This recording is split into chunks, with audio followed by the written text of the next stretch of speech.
Tipp today in association with Slattery's of Pecan, your main Peugeot dealer for over 50 years in the Premier County. Slattery'sGarage.ie.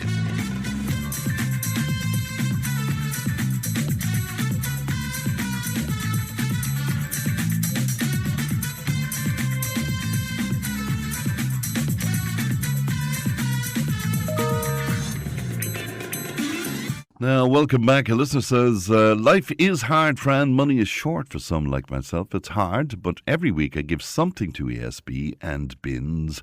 And it does help, but some people don't want to pay for anything and they let it all build up. I have a husband with cancer and life can be hard and difficult to pay something. But to keep us afloat, we have to live. And I think life is there to enjoy. And the bill is building up, says one of our listeners to us today on 083 311 3311. Time for global news. Glad to be joined as usual by Thomas Conway from the Nina Guardian. Good morning to you, Thomas. Good morning, Fran. The Houthis are now getting involved in everything and their attack on Israel. I thought they were sort of decapitated, really, you know? To an extent, I think they are, but much like Hamas and maybe Hezbollah in Lebanon, it's very hard to completely disintegrate these organisations. They emerged in the early 2000s as a movement opposed to the Yemeni government.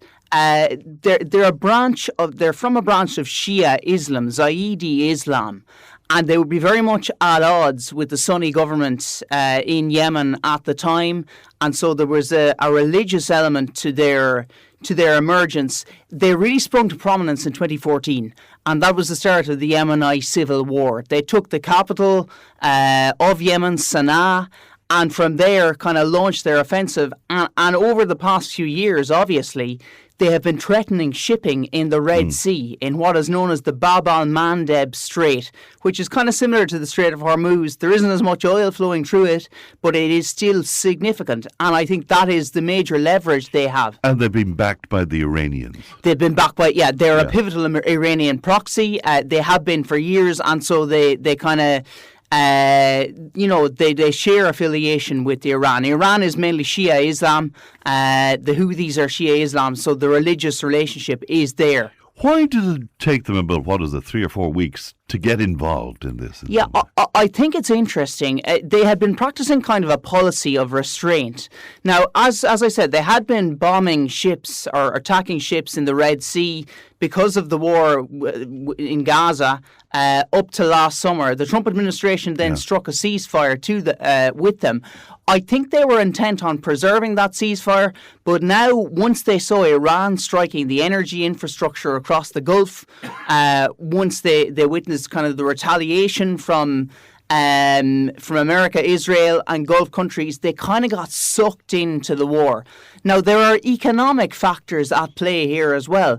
The part of Yemen which they govern, which is kind of the northern section, is extremely poor. In fact, the whole of Yemen is extremely poor. It's been devastated by civil war for the past couple of years. People are living on meager sums of money. So there is an economic element to them getting involved as well. They get handouts from Saudi Arabia. It's a little bit contradictory. They get certain money from Saudi Arabia, even though Saudi Arabia was fighting against them in the civil war. So it's a complex situation. The Yemeni civil war is very, very complex. But make no mistake, the Houthis are on one side of it. They're on the Iranian side, and their major leverage is the Red Sea and the shipping that's flowing through the Red Sea. And they could disrupt shipping in that area? And that would significantly escalate global oil prices, because obviously the Strait of Hormuz is effectively closed at the moment. If they start thwarting ships in that Bab al-Mandeb Strait in the Red Sea, well, that will skyrocket the oil price up further, and that will have further negative consequences for the global economy. So that is their major weapon here. But it's unclear thus far what exactly their strategy is. They fired a number of missiles over the weekend at Israel. Is that the extent of their involvement? Will they just continue to hurtle missiles in Israel's direction, or will they actually go for the shipping? That's the real question here. Right, but does Yemen then become another front? I think it does.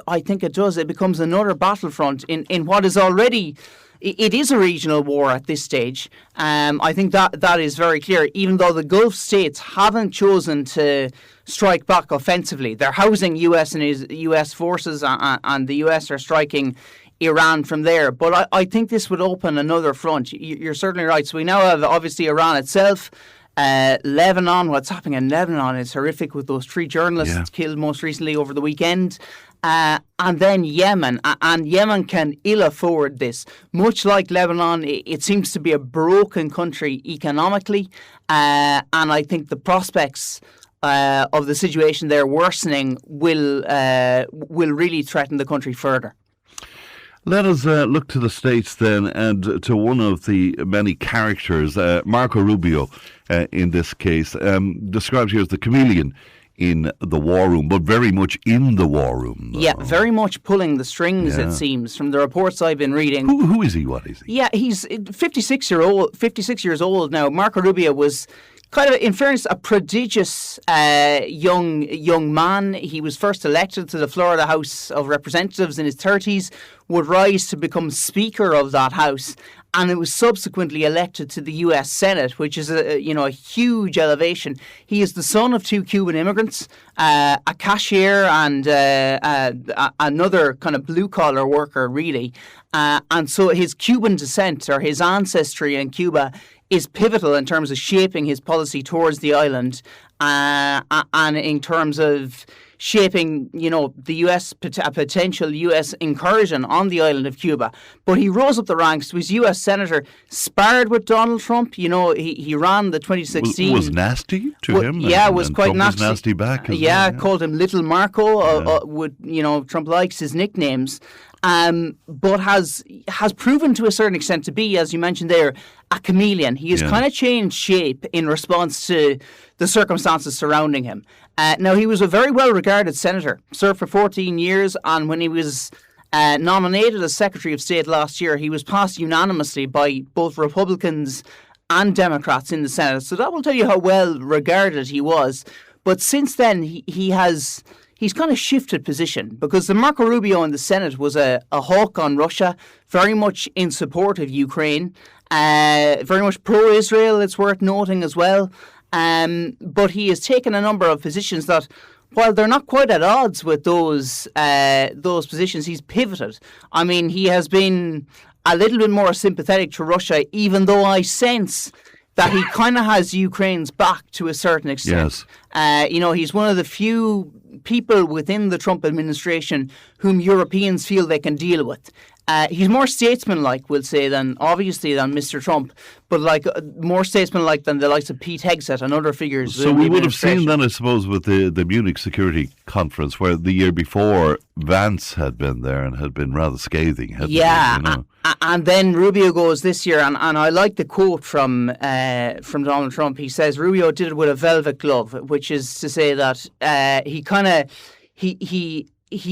launched a kind of a softly spoken speech, but he made all the same points, except he did it in a softer tone. Yes. A more concealed tone. And the delivery was really remarkable, wasn't it? I mean, it was a perfect piece of oratory. Perfect piece of, and it's worth watching back. It was a perfect piece of oratory, as you describe it there. There is no doubt about it. He is very capable. Is this with his eye on the Republican nomination, really, at the end of the day? I think it probably is, even though he says if J.D. Vance runs in 2028 that he will support him. But, there is still an open question as to who will succeed Trump, and Mr. Trump has been quiet on this. Probably because, if he were to pick a successor, it might erode his own power. He doesn't want to do that. But Rubio, he's 56. He has 2032. He has beyond that. He's probably playing a long-term game here. I think he has all the credentials to be president, if I'm honest. He has widespread support in Washington. He would be a more conventional politician. As I mentioned there, he's very statesmanlike, and he's very, very capable. And there's a possibility, of course, of Mr. Trump, even though you wouldn't know the way this is going to turn out, but could do something about Cuba. And how would Rubio feel about that? Yeah, I think he would be very much in favour of it. As we mentioned there, he's probably to an extent dictating the policy well, it's hard to know who's dictating the policy in the White House, in fairness, but he is influencing the policy on Iran, influenced the policy on Venezuela, and you can bet big on the US doing something at least to Cuba, whether it is toppling the regime, whether it's coming to some sort of agreement with the regime, but Marco Rubio will be strongly pushing that. That is one of his core motives for getting into politics. His parents, Cuban immigrants, very much, they fled Cuba during the reign of Fulgencio Batista, the former general before Castro's came to power. And I think Marco Rubio would love to be the man who returned Cuba to capitalism and to democracy. I think he would go down very well amongst Cuban exiles in the United States were he to achieve that. Right, but it would have to be profound change, I guess, to suit him, not a Venezuela type. No, I think it would have to be whole systemic change. I think he would actually have to change Cuba's communist system into a quasi-capitalist system and introduce some element of democracy in the country. However, Thomas, if it all goes pear-shaped for Mr. Trump in the Middle East, and there's a good chance that it might do so, will he go down with the ship? Yeah, I think it would reflect very poorly on him, on his policy choices, because as I said there, if he is the one influencing, if he is the one kind of pulling the levers behind the strings, it really will not reflect well on him, and it will damage his prospects for the 2028 presidential race and perhaps beyond. I mean, I know over the weekend that J.D. Vance has kind of been thrown into the situation in the Middle East, which is very interesting. The Iranians have expressed a willingness to deal with Vance, perhaps because he was against the war initially, and because his philosophy would be against foreign intervention in the war. So it's interesting that he is his role is becoming prominent in this, because they are the two leading figures when it comes to the 2028 Republican nomination. I can't see anyone, as of now, emerging from the woodwork to take them on. It's kind of Marco Rubio and J.D. Vance. But Vance is polling far better amongst Republicans. I was surprised to learn over the weekend he had a massive lead at the start of the year. Now, Rubio has whittled that down in recent months, but he is still behind. So Vance is the more popular among all tribes of the party. It is interesting, Is that because from an ideology point of view, he is the man where the ideology is? I think that is the case, yeah. I think he reflects the core grassroots, particularly of the MAGA movement, but also of elements of the party, and he's from that electoral heartland in the Midwest. He probably would have the capability to take those swing states, the likes of Pennsylvania, the likes of Georgia, etc. So I think Vance is, he's in pole position at the moment, but make no mistake, this, the outcome of the Iran war, what emerges over the next couple of weeks, will be decisive. All right, will you stay with me for a moment, Thomas, because I must take a break. Sure. We'll be right back. Tipp FM's Tip Today. With Slattery's Garage, Puck On. Main Peugeot dealers in the Premier County. And now stocking the full range of the luxury French car brand DS Automobiles. Book your test drive today with Slattery's Garage, Puck On. See slatterysgarage.ie. Tip Today, in association with Slattery's of Pecan, your main Peugeot dealer for over 50 years in the Premier County. slatterysgarage.ie.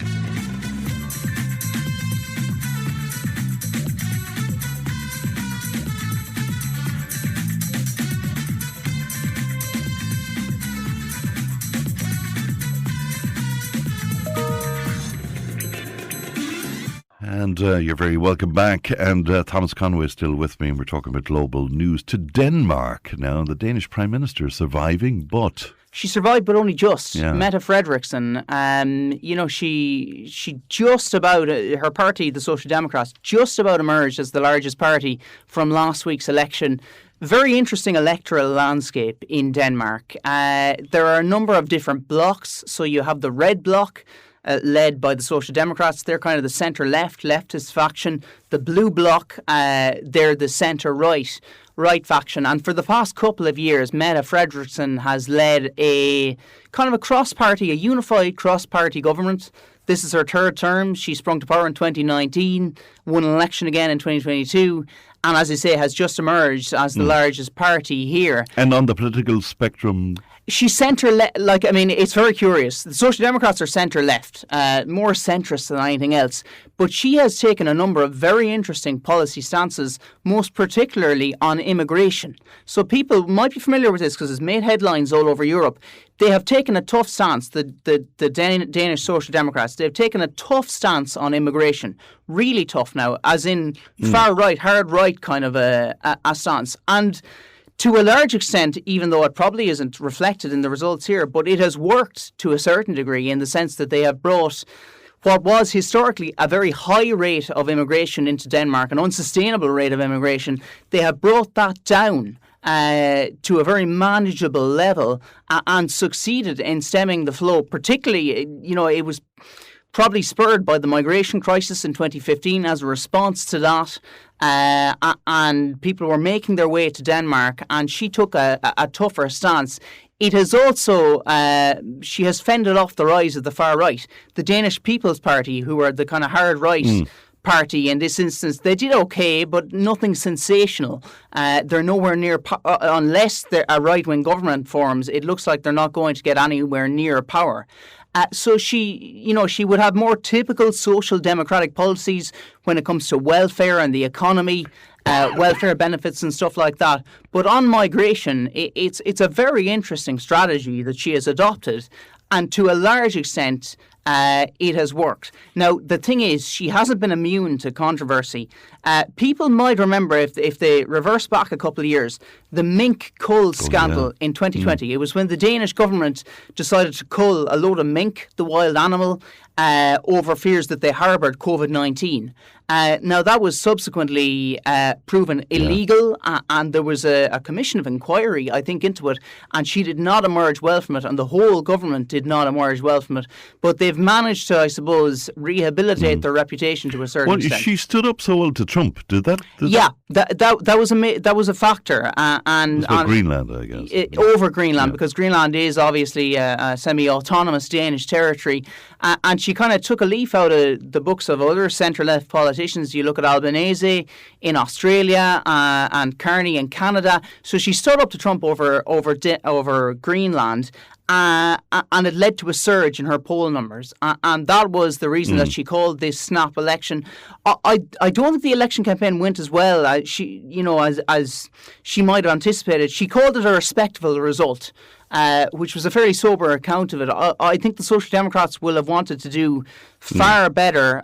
They're now in a position to form a government, but really the party and the man who is the power broker here is a guy called Lars Løkke Rasmussen. He's an unusual character. A very unusual, a very kind of idiosyncratic character. He's the foreign minister in the outgoing government, but he smokes a pipe. He's a leader of a party called the Moderates, which are bang on a centrist party. They were formed a couple of years ago. They splintered from, I think, the centre-right party. So he's leader of the Moderates, and they don't have much seats. But they're in a position to form either a centre-left government with the Social Democrats, or else they could tack to the right and with the centre-right party form kind of a right-wing government. I get the sense that they will go in Fredriksson's direction and aim for a bit of continuity. He will want to, I suppose, hold on to his position as foreign minister because he's been a very influential foreign minister. He was front and centre in the whole Denmark row and all that entailed as well. But an intriguing character. And the most powerful man in Denmark right now, because he has the power to form the next coalition. But certainly, a curious guy, very likeable guy, very charismatic. And the Danish People's Party, they're threatening to make life as difficult as possible for the Prime Minister. Yeah, perhaps frustrated that the result wasn't as good as it might have been. But I suppose they want to be part of a right-wing government. And that potential avenue is there. The centre-right party is called Venstre. If they link up with the Danish People Party and get the moderates on board, they have the bones of, I think, above 90 seats. And 90 seats is the threshold. I think there's about 184 seats in the Danish Parliament. It's a country of 5.9 million people, so it's not dissimilar from Ireland.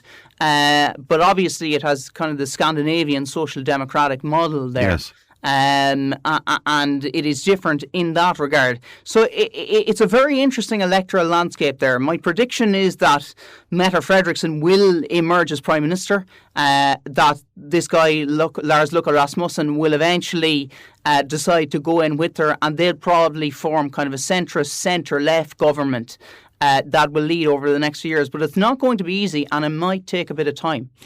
Interesting. In other news then, Nepal's former Prime Minister arrested? Yeah, this guy, KP Sharma Oli, is arrested for his crackdown on youth-led protests that toppled the government back in September.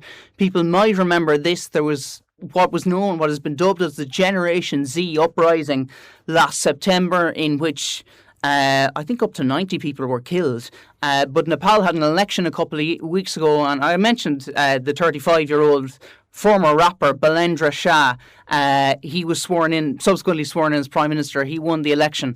They're now pursuing criminal charges against the former Prime Minister, so he's probably going to be in the dock at some time soon. So this is kind of a complete reversal of fortunes for him, but a sign that Nepal is going in a different direction.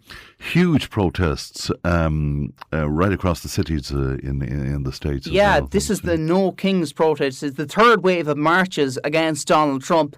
And organisers described it as the largest. His immigration policies. And his immigration policy specifically. I on a general level, it's probably against Trump, but it is really the immigration policies and the work of ICE and everything. But a couple of the organisers described it as the largest day of protests in US history. Now that's saying something, because the US has witnessed many large-scale protests. There was about 9 million people across 3,000 events. And meanwhile, Donald Trump's approval rating, he's on the floor. But increasingly, it seems to me that he isn't all that perturbed by it.